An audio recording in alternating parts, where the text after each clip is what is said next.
Alright, so this is the Cobb Park Category 3 race. This is the USAC State Championship for criteriums. This is a race that I really wanted to win this year because one of my goals is to win a state championship jersey. Through this chicane, the race can get a little tight, and the pavement coming out of it is pretty spotty, with a few decent potholes that you'll see me avoiding throughout the entire race.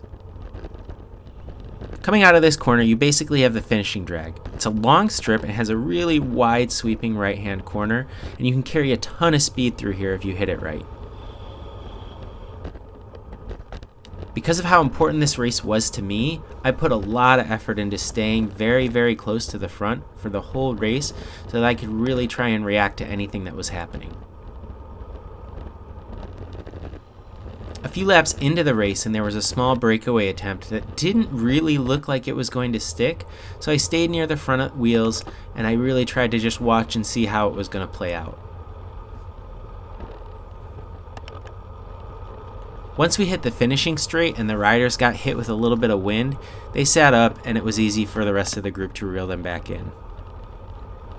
Now I don't usually call out bad riding, but this is an example that just can't be ignored. Watch here on the right side of the screen and you'll see this rider jump through the grass and cut the course. Please don't do this in a race that you are in. It isn't cool. I'm pretty sure that's an illegal move that he can be disqualified for, and it's completely unnecessary. After the race, I was talking with a few other riders and they said this guy did it multiple times through the race, so it wasn't like this was just an evasive maneuver. This guy got a lot of words and looks thrown his way after that first time. Here, a Triple X rider attacks off the right side, and I'm close enough to my teammate Jose, so I grab his wheel and make sure that I can try and stick near to him. Throughout this whole race, Jose was just doing an insane amount of work to keep the race contained, and he made it a hell of a lot more manageable for me. A few laps later, there's another attack by a Burnham rider, and my teammate Mark is able to follow him. Mark raced the previous day at a race called Glencoe, and he had done pretty well. I think he got 5th. So I didn't know what kind of legs he had under him, although most of the time, he's always down to throw in some attacks. Here, Mark's group has a little bit of a gap and I see Jeffrey try and bridge, and I know that that's basically a free ride up the road, so I jump on his wheel. We do get a little bit of a gap as we bridge, but as we come to the corner, Jeffrey looks back and I notice that he just starts to sit up, and so that tells me that the rest of the group is right behind us and nearly closed the gap. Again, Mark notices a guy on the right start to accelerate, and the whole group starts to match it, and we get pretty strung out through this corner. This works for me as I'm able to get on a wheel and stay in the draft, and that makes these other riders have to work a little bit more to reel in Mark. About a lap later, more attacks had come, and Jose managed to get in a breakaway that you see just up the road. Rick and I are on the front at this point, trying to give them a little bit more of a gap, trying to see if we can make them stick it. As much as I wanted to win this race, that gap looked decent and we were going to let it go. The idea was short-lived though. 2 riders attack hard to try and bridge, and it's our job to chase them down and try and shut that attack down. Like I said, we end up catching the break, and the 2 riders who attacked just kind of sit in immediately. Right here, if I had have felt a little better, this would have been a perfect place to attack because the group wanted to rest for a minute, and the back part of that course that we're coming into really kind of lends itself to opening up more of a gap if you're off the front. Coming out of this corner, there's about 15 minutes to go before we hear the bell, so I know that things are going to start happening. I look at how many riders are in front of me and I decide I'm a little too far back for my liking, so I start to move up a few spots through the next few corners. Again here I can see there is a gap opening up, and this time we don't have a rider in the mix. I can see that Jose is on the front keeping the pace, but he's been doing that almost the whole race, so I don't think he's going to be able to bridge that gap if he really wanted to. I began to make a move to try and bridge up to the breakaway and get a little bit of a gap through that upcoming corner.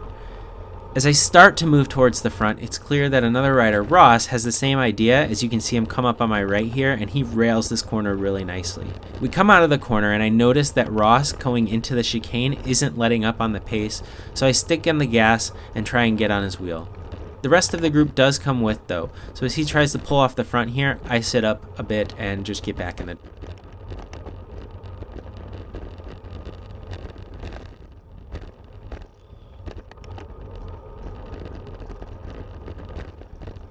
You can see that coming into the last lap here, the speed is pretty high and everyone is shuffling around for position. I'm feeling pretty okay staying in the draft until I see Bobby from Triple X make a move that I think looks pretty good. Again, Ross from Scarlet Fire appears on my left this time, and the three of us enter this corner with a tiny little gap, maybe 2 riders.